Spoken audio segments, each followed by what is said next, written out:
Savitri and Shraddhavan have returned to earth, rediscovered each other, living, and they are on their way, returning as it becomes evening, returning to the hermitage. And then we read last week how suddenly there's a noise, a growing noise of many voices and people, and finally they will see this great company of people with glittering golden headdresses and striding in front, seeing clearly, is King Dyumatsena. And next to him, Satyavan's mother. Lo, she replied, awakened to the meaning of my heart, that to feel love and oneness is to live, and this the magic of our golden change is all the truth I know or seek, O sage. Wondering at her and her two luminous words, westward they turned in the fast gathering night. So this is the Mahavakya of Savitri. No?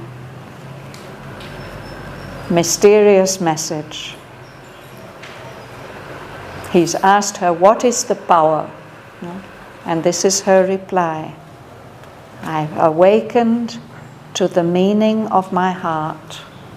And that meaning is that to feel love and oneness, that's really to live. And this knowledge or this feeling is the magic which could bring about this golden change. That's all the truth I know. That's all the truth I look for, O sage. No big words, nothing so simply, and yet they're so mysterious and suggestive, these words.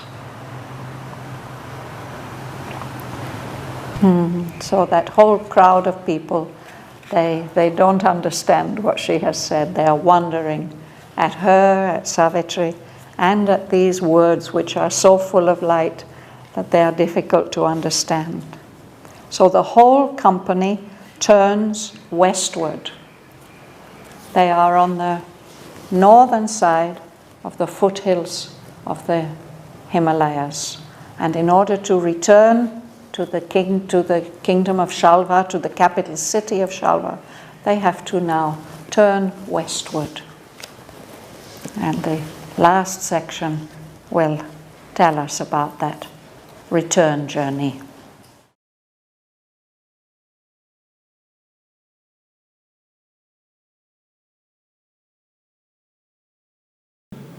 I think you all know me. I'm Helmut. Welcome in Savitri Bhavan. Welcome to our little ceremony.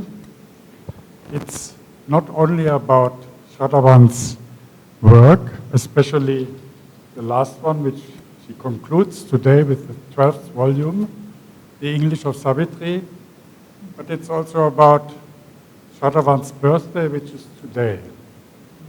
It would have been her 81st birthday, which we could, her 80th, which still could celebrate last year, but today she can't be anymore with us and autograph her copies or things like that. I was with Shraddhavan for 45 years, and when I came to Auroville in 79, my English was very rudimentary. Shraddhavan said, oh, that's okay, you will learn it by reading Savitri. And that's actually what happened. because at that time she organized Savitri study circles, because he came across that all the books of Sri Aurobindo and especially Savitri Bhavan found it was more difficult than others in a way, but in a way very, very interesting, and groups formed to read. And out of this, a more institutionalized group came up, the English of Savitri. It's a bit of a mystery why Shraddhavan called it the English of Savitri, but I guess she wanted just to stay with the words of Sri Aurobindo and explain if they are, in order to avoid misunderstandings, and she didn't want to become an interpreter or authority on this kind of thing at that time. So out of this institutionalized English of Savitri series, which took place first under the banyan tree at Savitri Bhavan, until today it takes place in the very room we are in. And there was, that's what people say, not even one single week of a disruption. What is it, since the 80s. So this institution of Savitri Bhavan has more or less grown around this Savitri study circle with the help of very much Nirvaparan, who was the scribe for Savitri in the 40s. So Aurobindo dictated to him, but also, of course, through the generous grant of the government of India, so that we could somehow successfully develop this complex, but also with lots of contributions by Indians and from people around who supported that project. The English of Savitri, the last volume, which is released today, was still finished by Shraddhavan before she passed away. And now we could print it. And there's a tremendous work involved, of course. There's especially somebody needed who changes the colloquial talk into a book so that we can read in a book. And this is mainly because of Rema. Is she here, Rema? Yes. And of course, Dana Lakshmi, who organized and coordinated and also is very much involved now in the Tamil edition of it. And there is this Kiritaka, who has published already several Gujarati versions and translations. And there is, who has especially printed this series, this 12 series, there's Mr. Jayant Patel from the US in Connecticut, who has financed more than 80% of the cost of this.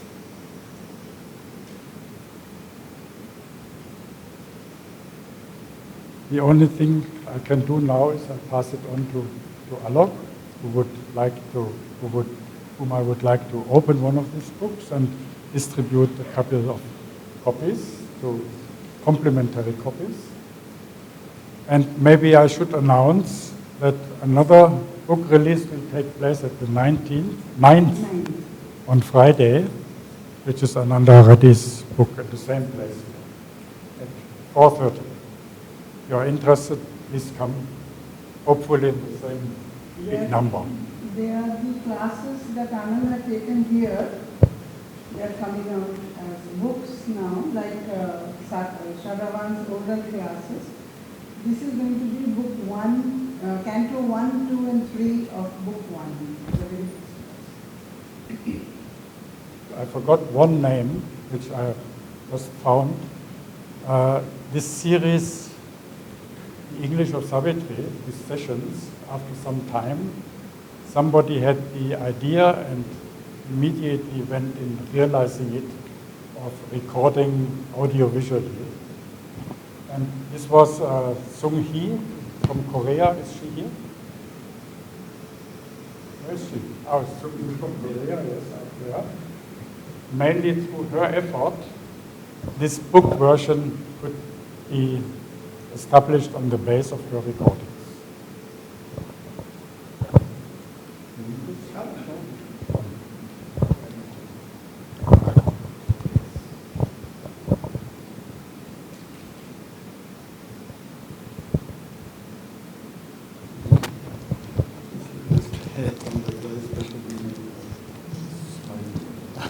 Okay.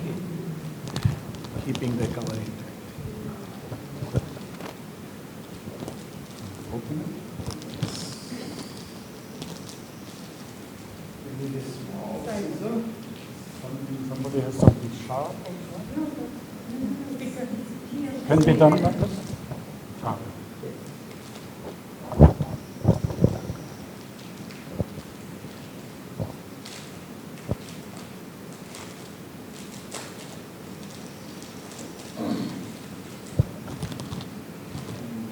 The book.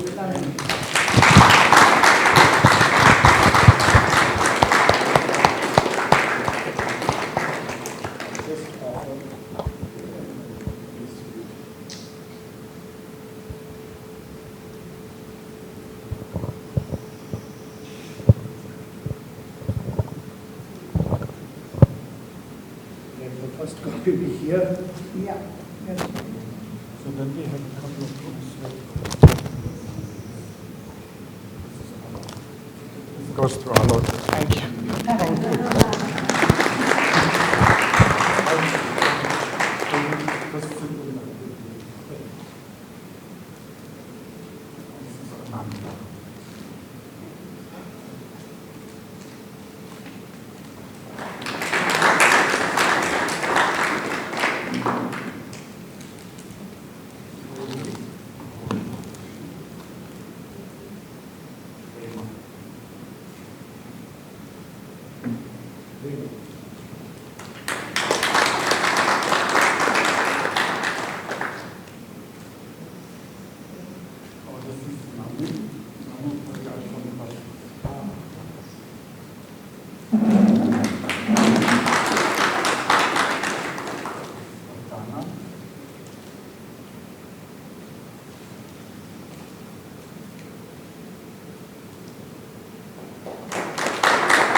Yes.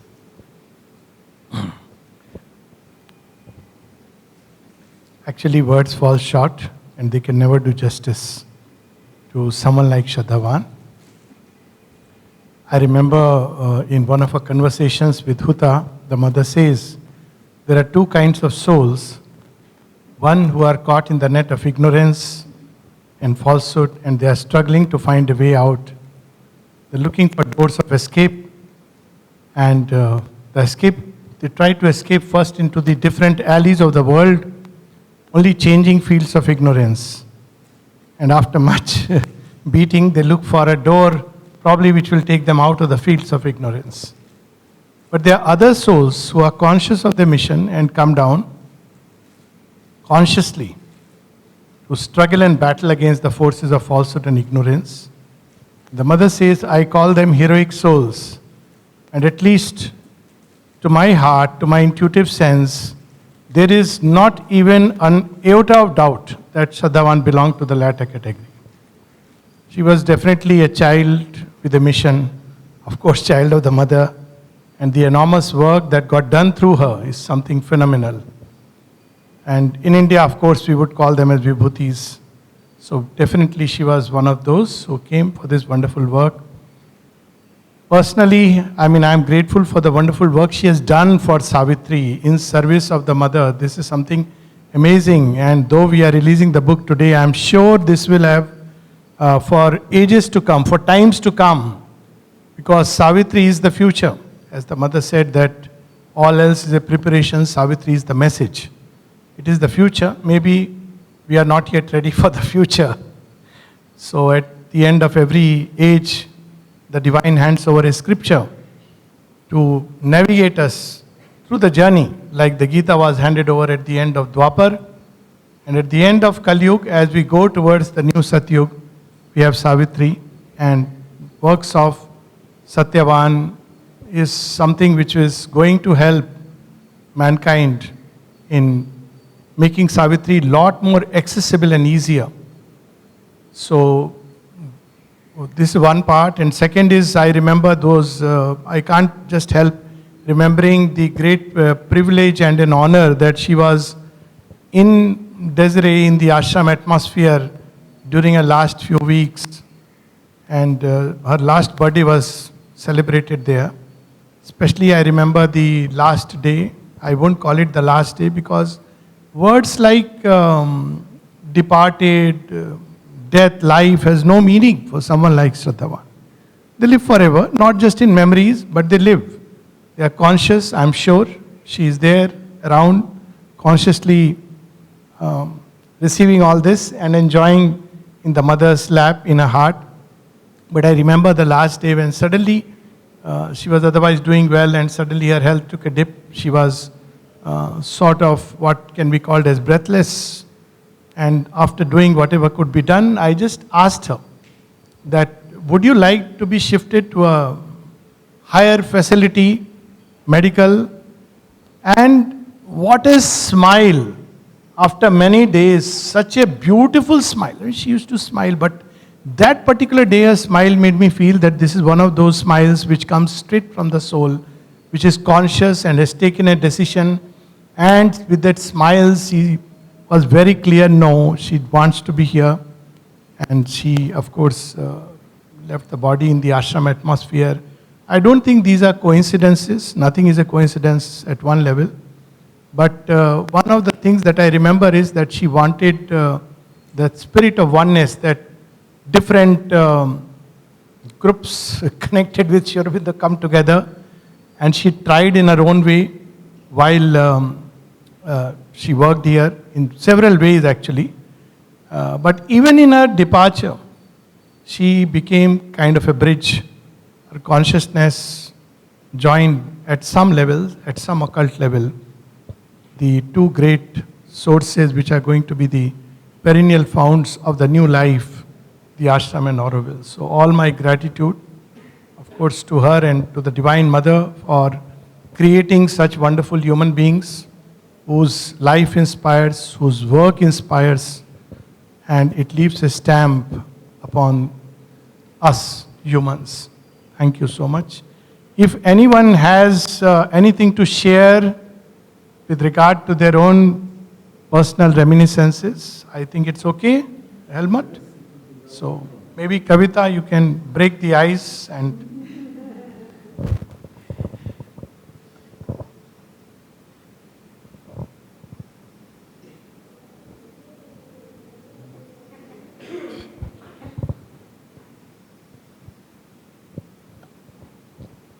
For me,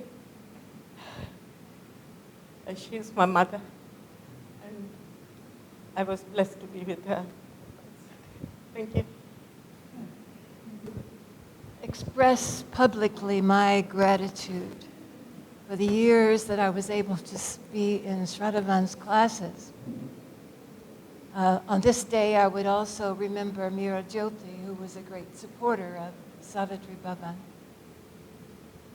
I'm wondering if anyone here was there at the reading room on the day the little bird came in during the Sunday morning English session, Savitri session. Was anyone else there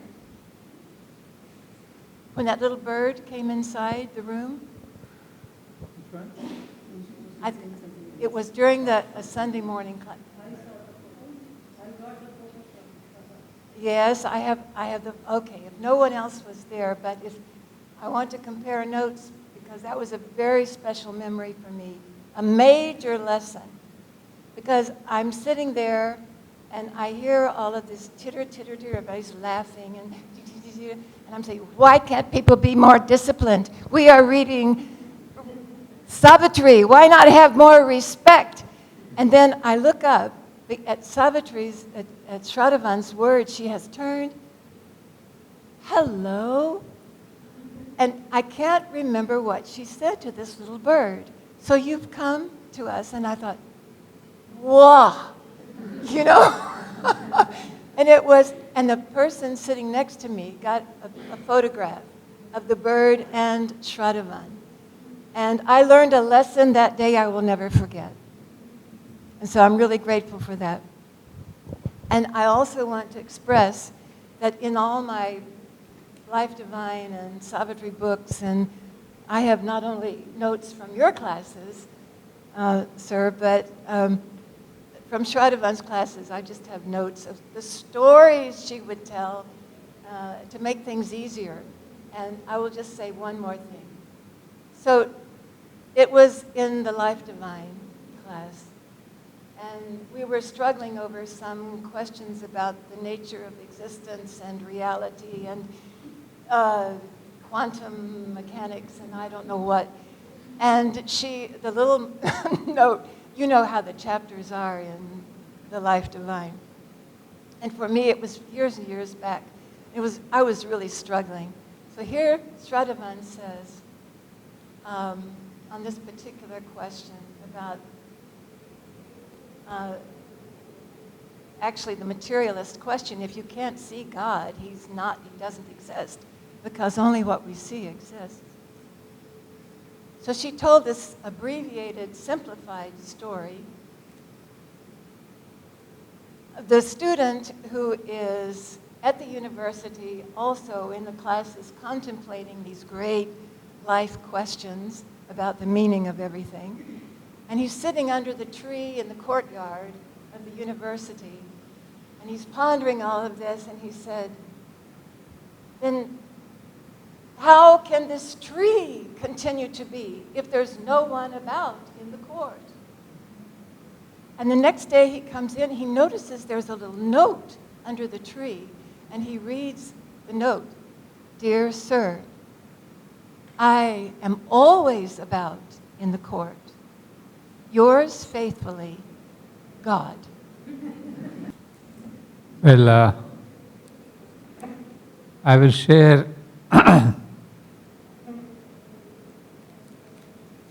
something of which I think no one in this audience had the privilege. That is to say, when she first came to Aspiration School in the late 70s and the early 70s, we were together in the Aspiration School. She was teaching English, and I had some such other role also. What I want to say is, in brief, although physically apart, a little distance, we have had the same journey. I mean, we have done the journey together.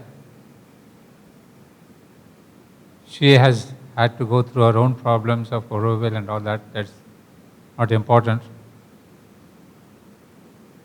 But as a teacher of English, then later on, after all the troubles of Auroville were quietened down, she came up with this idea of Savitri studies. And I have been with her since those days. As Helmut mentioned, this was the very hut, space of the hut. Well, I have been with her from those stages where there is not even the hut. The first study classes were under the coconut trees, the shadow, the shade of the coconut tree. Not the coconut, but other trees were there, palm. So that was the beginning of beginnings of the Savitri Bhavan. And we were very enthusiastic to start this study center. Then she promoted to a small hut. There again I contributed. And of course, after that there has been a long gap. But when the Savitri Bhavan came up, first there was a smaller room. There again I joined some classes at Savitri Bhavan. So on the level of the work, yes, we were together as much as possible. And then what's been interesting is, when she took to the study of Savitri, simultaneously I was doing the same thing at ashram. I had also taken up the study of Savitri, apart from the other books of Life Divine, Synthesis of Yoga, etc. So we were journeying together even in the study of Sri Aurobindo's works. I attended a couple of classes here when she used to take the Savitri classes. And then interestingly, she started publishing these books, this series of books, the English of Savitri. For a long time, I asked myself, why did Shraddhavan choose this title, apparently so simple, the English of Savitri? When there are books with mighty titles, the mystic fire of Savitri, or the whatever the great, the adorable mother. There have been plenty of titles given to Savitri. But here is one which sounds much too simple, the English of Savitri. And then I got an answer from her own book, which I thought I should share with all of you, because many may be having the same question as mine, the English of Savitri. Is it because she was an English teacher that she wanted to teach English? But she was inspired to choose this title from a conversation of hers with Norman Dowsett, where Norman Dowsett told her that the mother had once told him that, of course, the Savitri for the psychic realization is a great book and all that. And then she says, even to improve English, reading of Savitri would be of great help. I think that's where she got the mantra, that even to improve English. Why did she take up the improvement of English? You see, there's so many symbolisms, interpretations and all that, and Helmut gave us the answer. She didn't want to be an interpreter, that's true. Because she has given one beautiful answer. She said, Sri Aurobindo has explained the mantra to have 4 levels. One is the Shabda, the real pronunciation, how to pronounce the Sanskrit words, because all the Vedic shlokas and verses, they give a tremendous importance to the Vedic sound.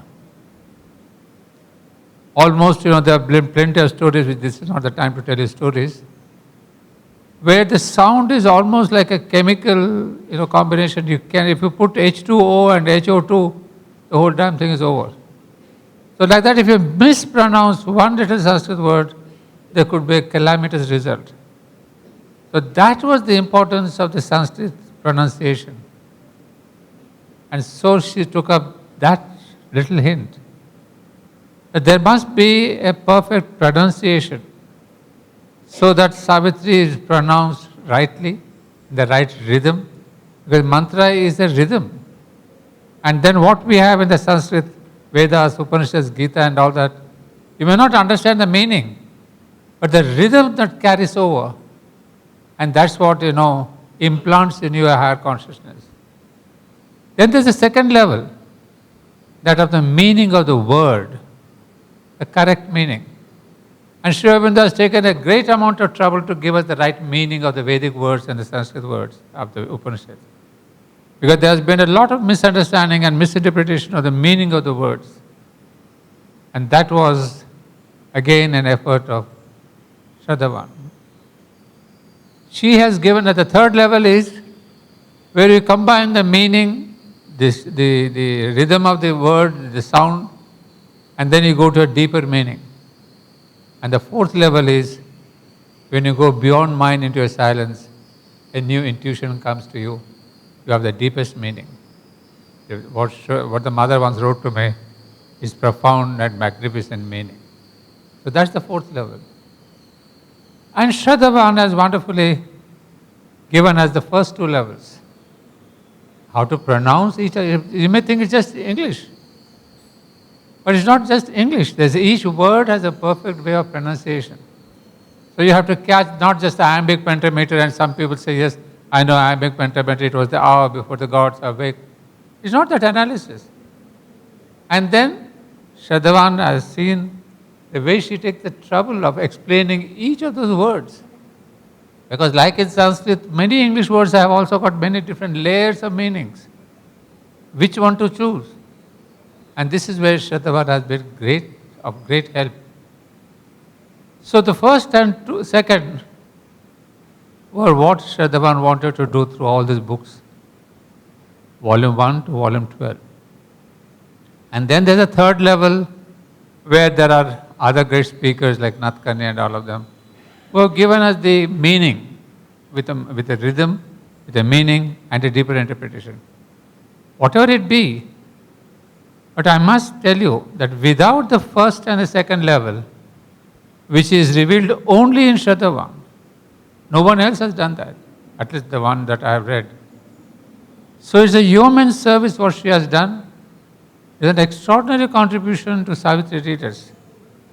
So all of us who would like to so-called understand, which is not understandable, still, let's not have a fancy that I want to understand Sri Aurobindo and read Sri Aurobindo. What the mother has told us, you also know, read a couple of pages of Savitri and meditate. It's exactly the same thing.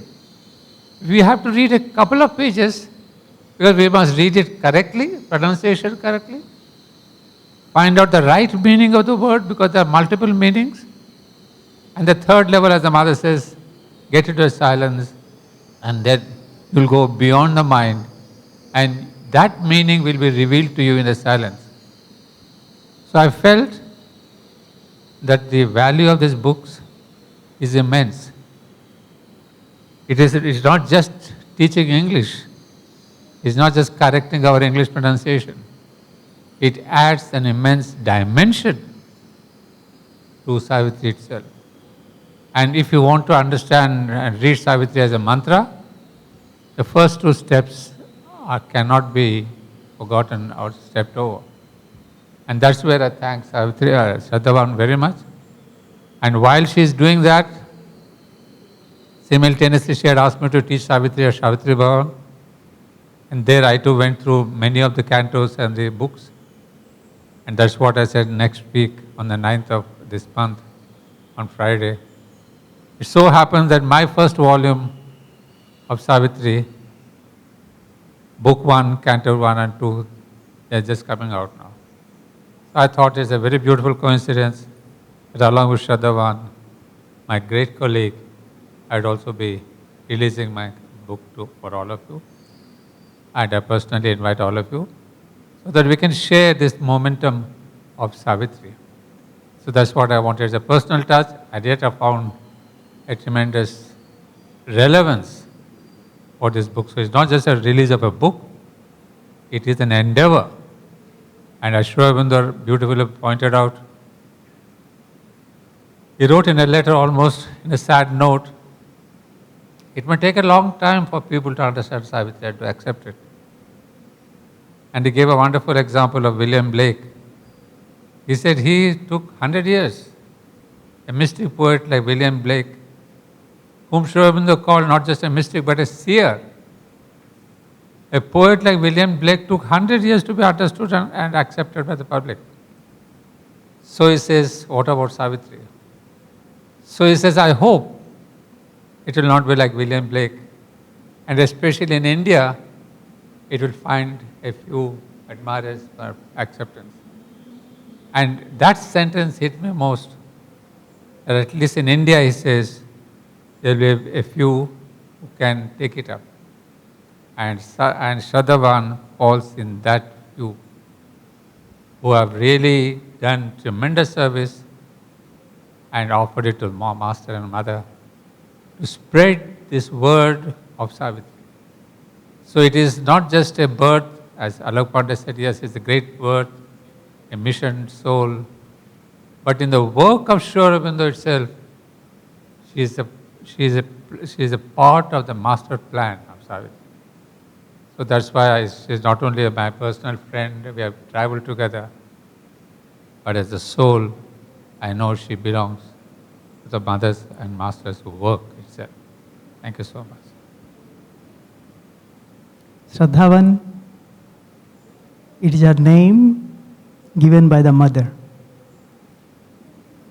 And it is different than what she had, no?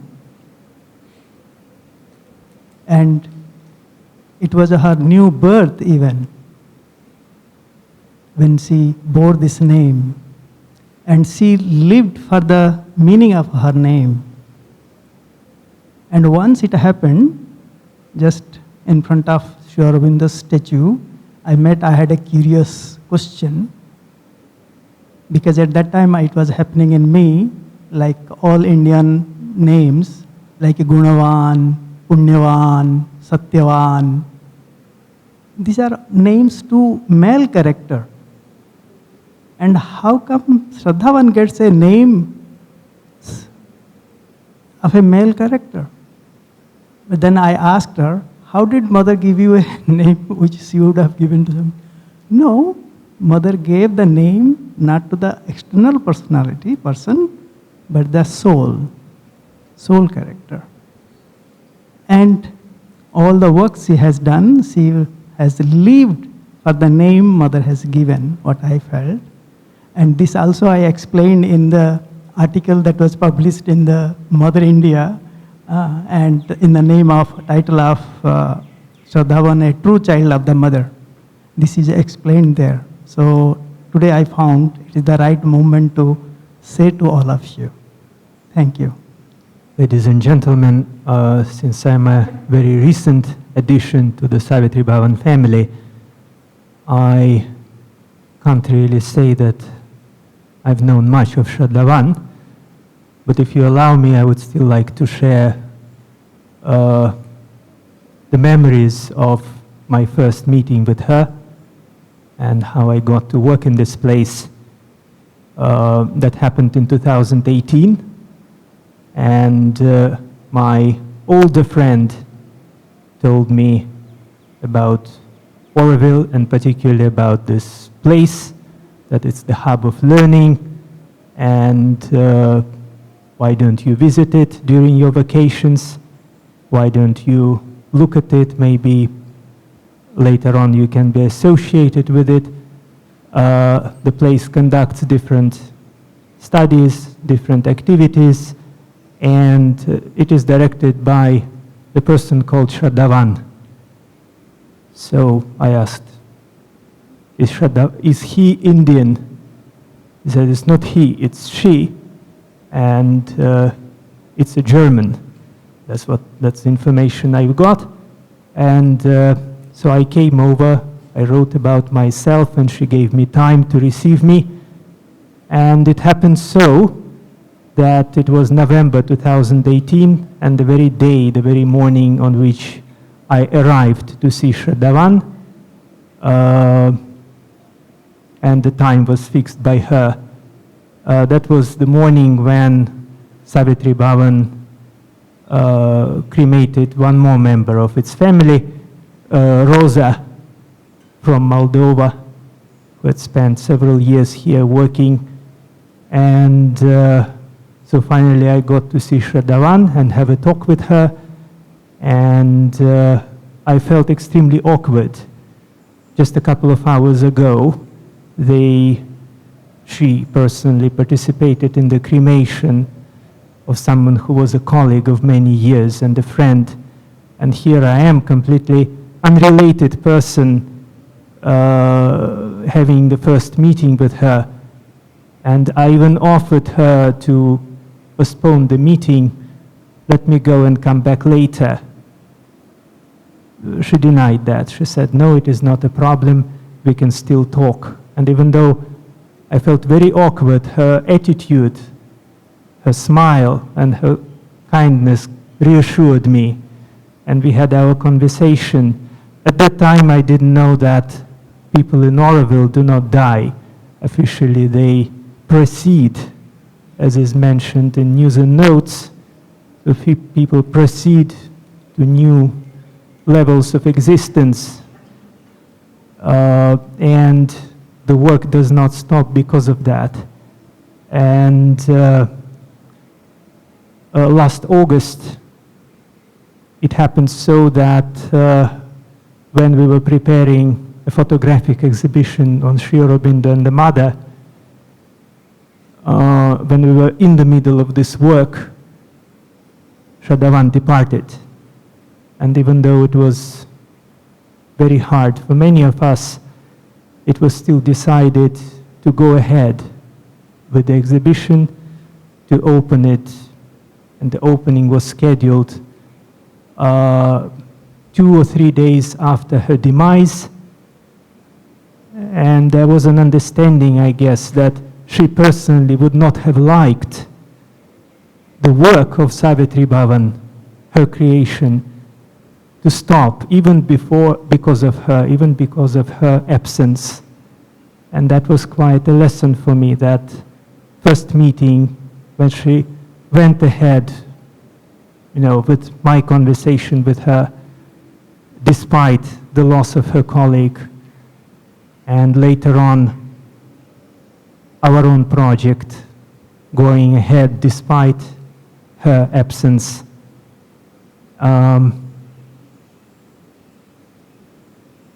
Even though I know Shraddhavan very little, whatever little I know allows me to agree that she was the embodiment of the ideal of Auroville. According to the Mother, the growth in Auroville is not measured by the amount of money one has, but by the amount of responsibilities that one accepts. And whatever little of Shraddhavan I saw allows me to say that yes, she has grown, and her growth was measured by the higher and higher responsibilities that she took upon herself. Founding this institution, maintaining it, developing it, and then writing 12 volumes of the English of Savitri, it's a tremendous responsibility. And somehow, personally, I wish to see her demise and consider it in terms of the same ideal. I don't know where she is and what she is now, but I wish to believe that she has assumed high responsibilities. She is taking care of other living beings, probably more of them, and she has embarked on much nobler projects somewhere else.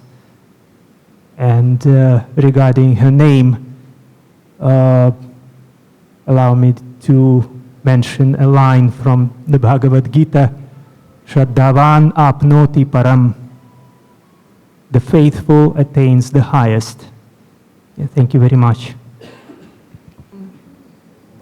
I suppose most of you know that I am Shraddhavan's little sister. So she has always been there. She's been there since day one. I can't remember life without her. My earliest memories are of her running around Somehow she was always in a blue dress and she had long black plaits, big bows on the end. And I had very fair hair and had bunches of bows on.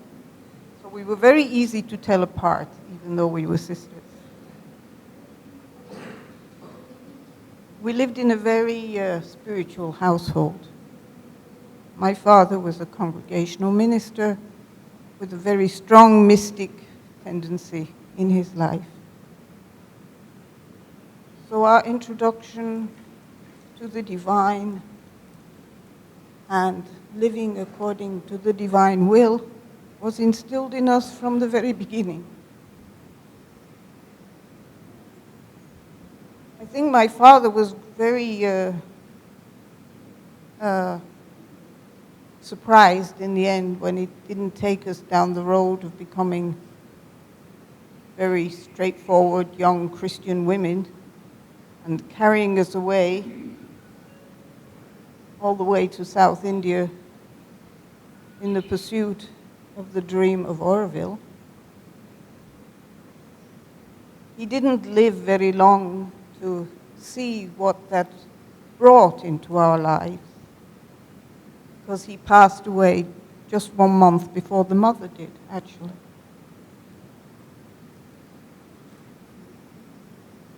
She was my big sister, and I followed her.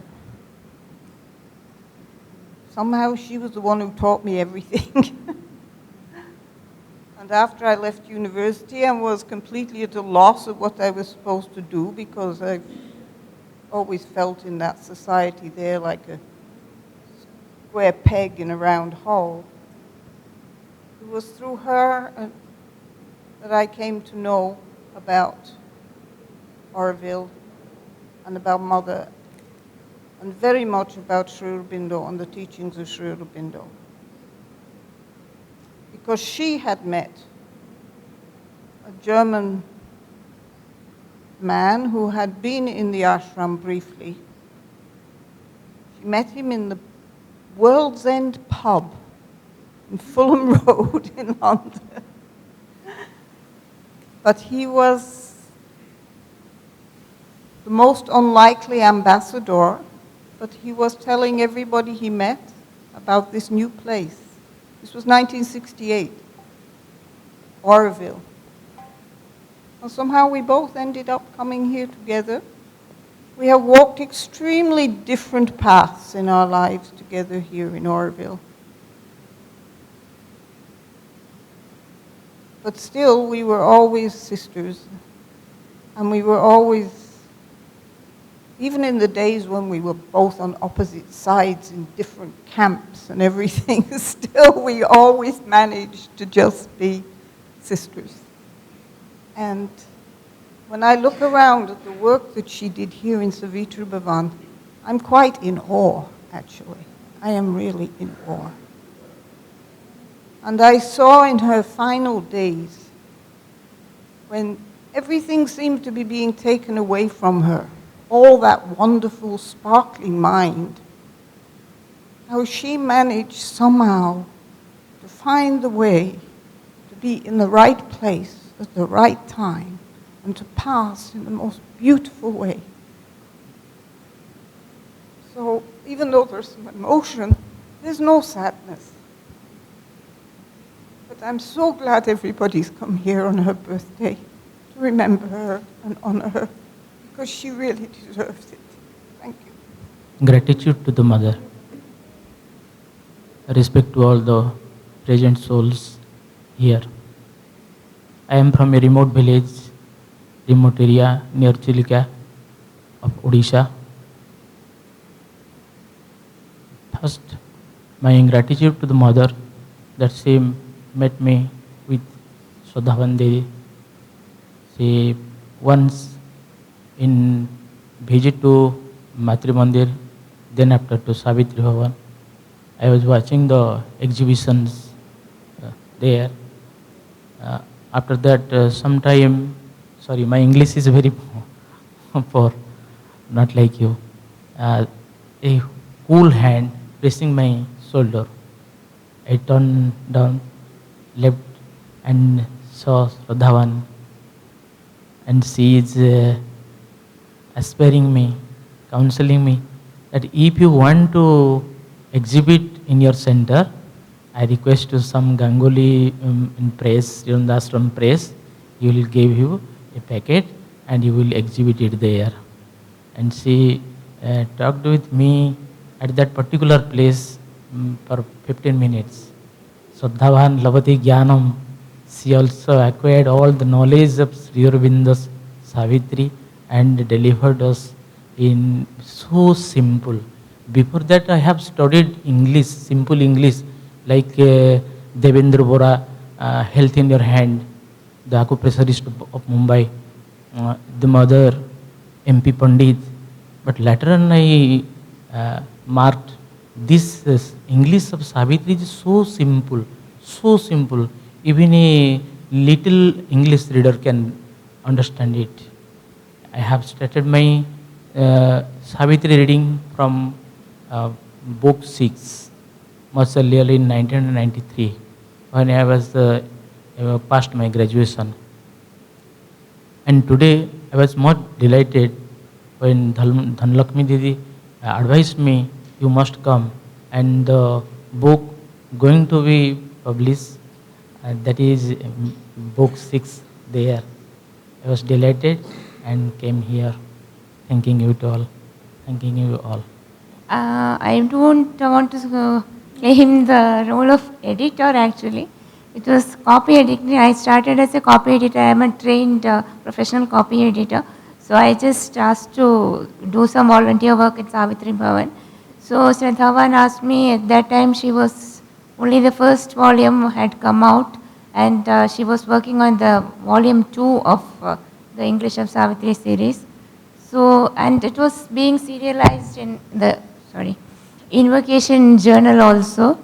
So she gave me the, some of the files she passed on to me and asked me to, what a copy editor does is check the grammar and sentence structure really.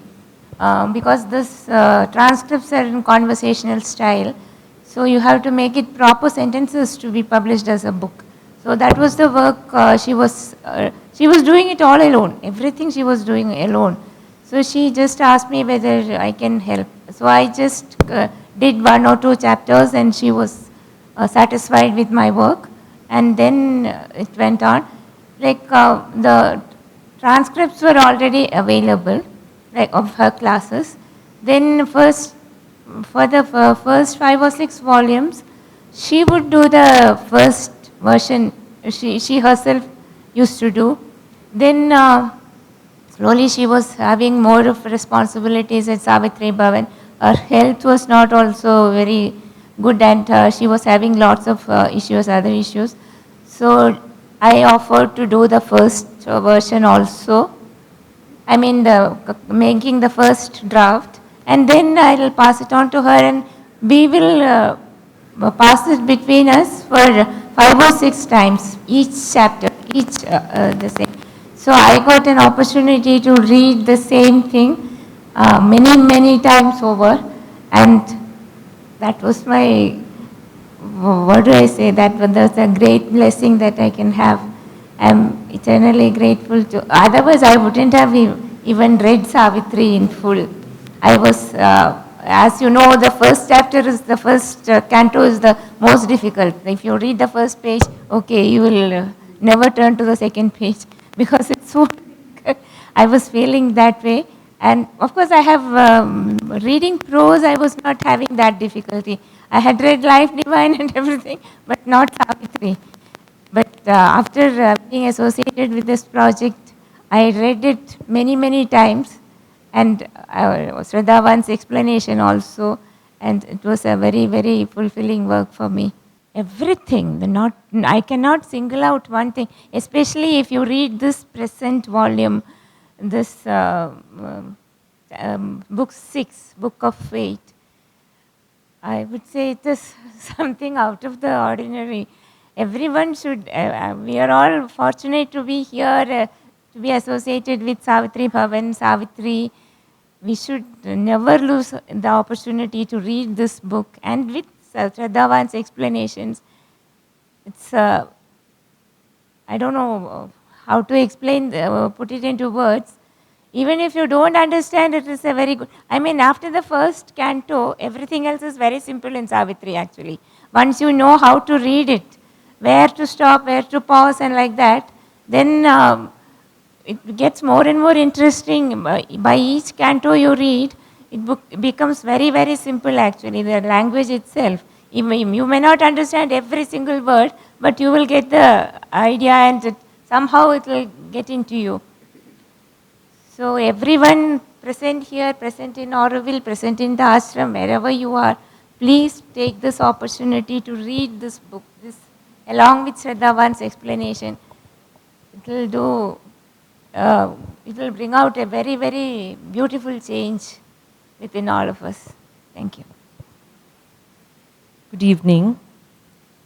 As a newcomer to Auroville and to Savitri, I think the feeling I have today is a huge amount of envy for all those of you who've worked together with Shraddhavan and on the book Savitri. So I've been reading little parts of Savitri because I'm too eager to finish it. So I cannot go from beginning to end. So I'm jumping and reading, and I have a beautiful piece over here, which I hope I can read. It's about the composition of Savitri, a rapture of the thrilled, undying word. It says, oft inspiration with her lightning feet, a sudden messenger from the all-seeing tops. Aurobindo talks about the all-seeing tops. He talks about all bliss. Traversed, so this sudden messenger from the all-seeing tops traversed the soundless corridors of his mind, bringing her rhythmic sense of hidden things. That was so beautiful. A music spoke transcending mortal speech. The music that came from far, like a mantra comes from far. This music transcends the speech of humans, as if from golden fuel of the all bliss, a joy of light, a joy of sudden sight, a picture of the thrilled, undying word, poured into his heart as into an empty cup, a repetition of God's first delight, creating in a young and virgin time. So he likens this inspiration that comes in the composition of Savitri to God's first delight before creation in virgin time. How delighted God might have been. That is the delight he felt. To have worked on this work is something very, very enviable. So I really envy all of you who've known them, who've been part of their lives, and who've worked on this piece. Thank you. I wanted to say something about Shraddhavan. We were colleagues, so we knew each other. We would meet every day for many years, 7 to 8 years together. And towards the end, we went through a lot of trouble. Shraddhavan faced tremendous difficulties those years. That was, we called it the first revolution in Auroville. I'm talking about late 70s, or Satprem's, this thing. Somewhat like that, you know. Tremendous. We left Auroville. Anand and I, we left Auroville because the school got dismantled. Anand went to do his MA and whatever, PhD. I went back to the ashram. She was here. And what she had gone through, I know. Almost singled. Some of her students are here now, I can see. Our dear Miriam is here. Her father was also, they have also gone through, faced. What I want to say is that, but she kind of endured all of it very stoically, with tremendous patience, like a real good sadhika. Then we all came out of it, and it was many years later. Then this Huta used to tell me things, how she was receptive to taking care of all the things of the mother's paintings by Huta, that for, about 2 decades that she did with the mother, everything, all the original works. Remember, Huta was in the ashram. She could have given it to ashram. But I know Huta a little because she used to be very fond of Anand, and very often she would call Anand to her. And I came to know many things from Huta. So, and it's not easy to work with Huta. It's very, very difficult. She was a person, a great person, no doubt, a great Adhar, a great receptive person, but she was also a very difficult person. So what Shraddhavan has gone through there also is something fantastic, I should say. But all this kind of, gave her the experience. But what I want to actually say is that then everything came round, and, our Savitri Bhavan came up, and as Anand was talking about the first classes of Life Divine under the tree and all that. And then after that, how the whole thing grew, and how Helmut built the whole thing, and how this is the only institution in the whole of Auroville which has been dealing with the studies of Sri Aurobindo's works, everything. And what is remarkable of her, and a few others, I would also name them, is that, through whatever they have gone through in life, but they have not forgotten their mission, And this work that we see of hers, which is the last volume today released by our dear Alok, is the proof of that. To work in this dimension is not easy at all, and with a frailing health. And she has had a frailing health. You see, I am a minimum 5 years younger to her, and she used to tell me she is having this problem, and she was taking beta carotene and this and that. That was many years back. And I felt so grateful when I came to know she is in the ashram, and that was because of Alok. I felt so grateful to him, I tell you. And Alok is one of them, He is a multiple, as you all know, personality. He's a teacher, he's a doctor, he's a speaker, he's a writer, and he doesn't waste 5 minutes of his life, just like Shraddhavan. Or maybe I can even name my own husband, Anand. These are the people, who are, he is the doctor, so he sits on his chair, and when nobody comes, patients are not there all the time, no? He wouldn't waste 5 minutes, he's writing something or reading something. That's how today we run to hear what he is talking, or we hear him on the, mobile, no?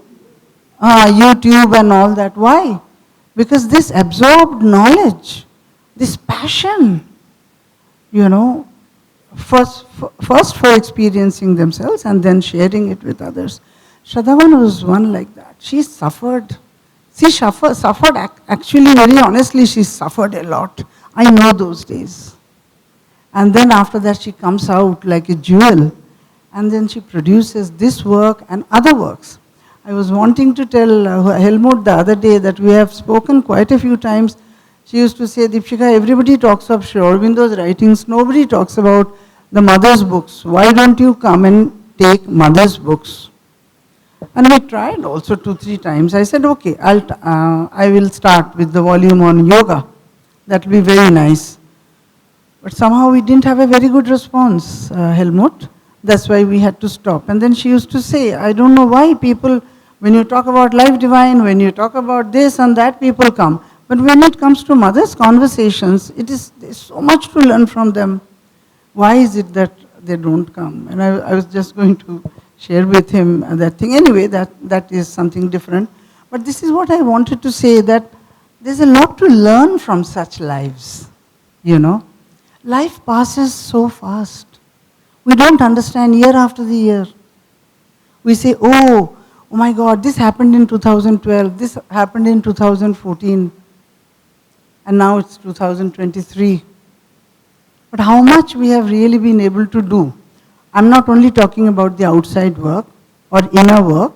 What I mean to say, anything that we can do the best for the work of Mother and Sri Aurobindo to be promoted, or to be, like Mother had told Anand, that you explain so that people can read the original Sri Aurobindo.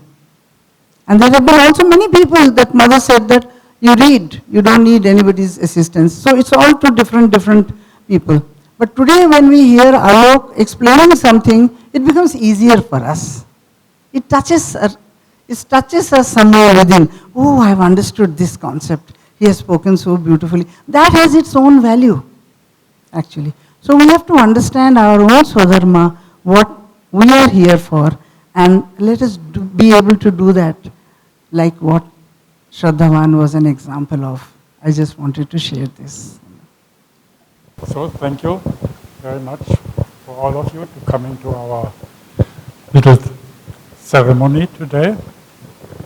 I think we all go home very happily after it.